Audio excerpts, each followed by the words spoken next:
Hi everyone, and welcome to the energy update for the week from March 14 through to 20th, 2022. My name is Heike, and I am an energy intuitive. So the first topic for next week is strength and courage.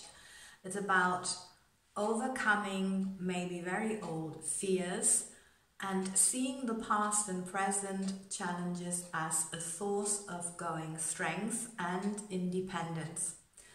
And it's really about finding the courage to overcome old beliefs of scarcity and limitation.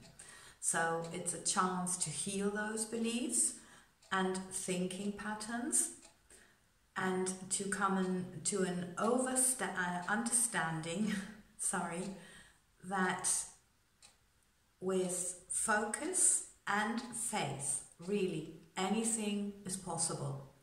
Even that you can create miracles from this, and that actually a miracle is a natural occurrence. It can be actually the logical next step on your journey. When you're standing somewhere and you know there's nothing more that you could possibly do, that's when you need a miracle. And when you get a miracle, if you have this faith in the impossible, knowing that God, the universe, the source, the universal love, whatever you call it or name it, can do for you what you can't do for yourself.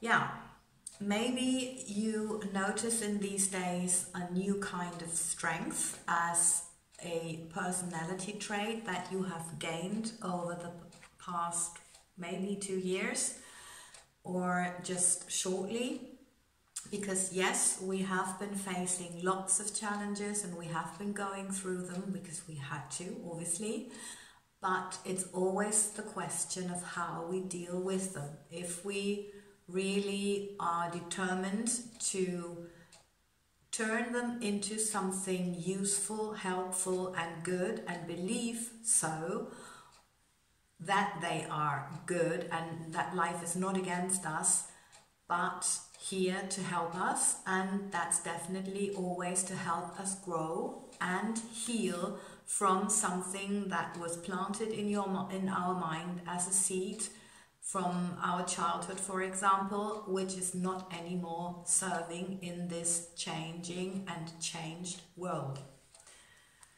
Okay, the second energy is very much related to the full moon on March 18th.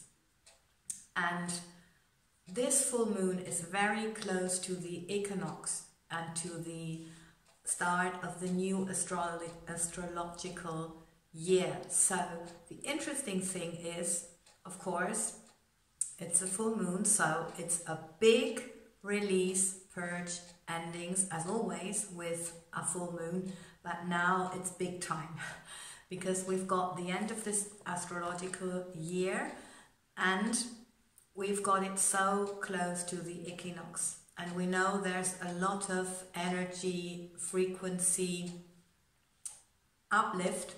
Maybe you've been watching over the last week how the Schumann frequency, for example, how the downloads have been intensified so much. It was, wow, it was really, really interesting. So, of course, it's a full moon, so we've got this energy of releasing and of purging, of letting go of anything you notice is no longer serving you or you don't want anymore in your life. You know, you don't have to do it. You can just create it. Just not if it's like you want, there's some clothes or things you don't want anymore. Of course, you can always give them to someone else or sell them or whatever. Do with them, of course, but anything different than things, you don't have to do anything about it. You just make a decision and the universe will help you with the rest.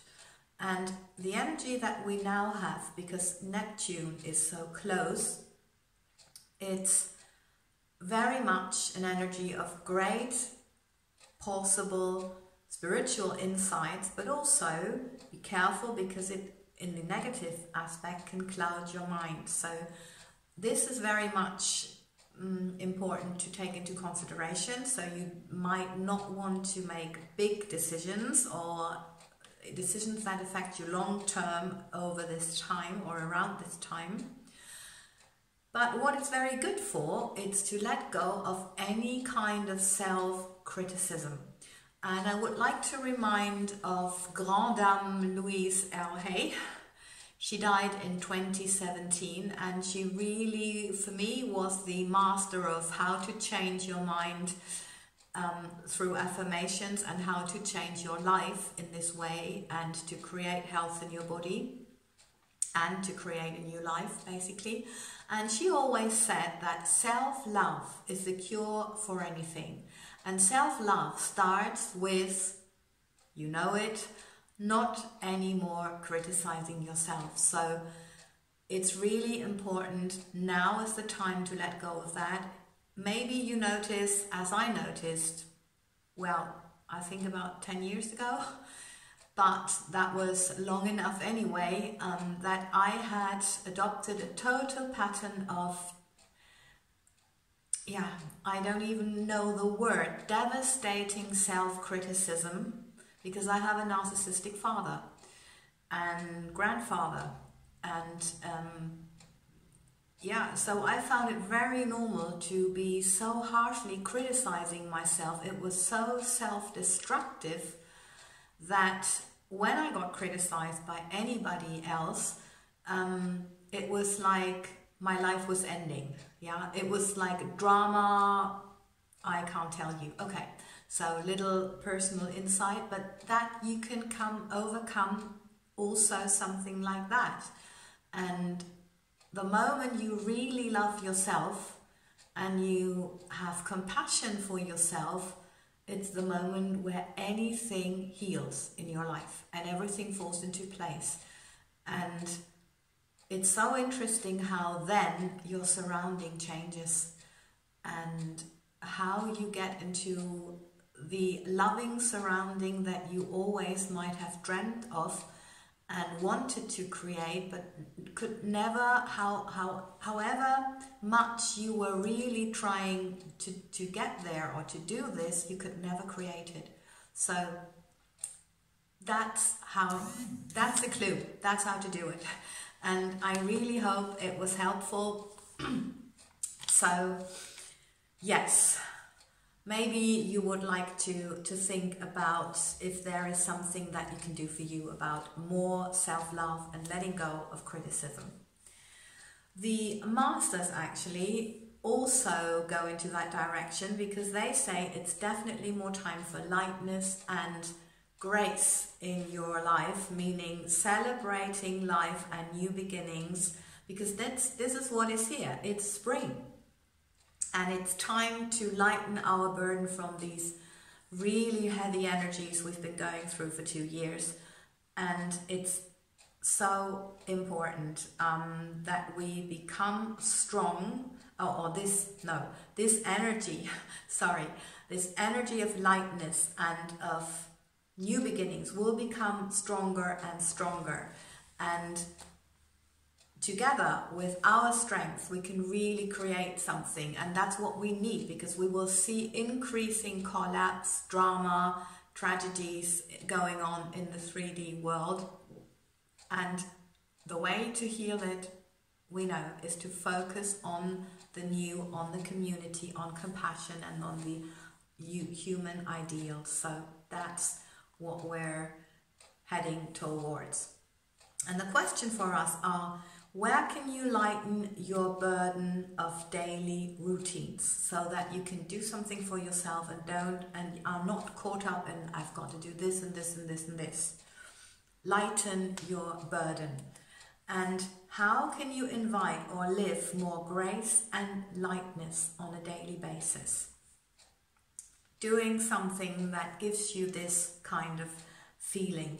And we know that lightness includes light, and light is love, and that our bodies are changing through these frequency raising. So it's about how much light we can hold in our bodies, how much love can we give to other people. So it's really also about that, and maybe you wanna think about exactly that. How can you spread more love? Because this is how you spread your light. Okay, so thank you very much for listening, and thank you for helping me grow this community through liking, sharing, subscribing and commenting. And really, thank you for being here to create the new world with love, peace, freedom, compassion, health, wealth, and anything more, to create a lovely community. Lots and lots of love, and have a wonderful week.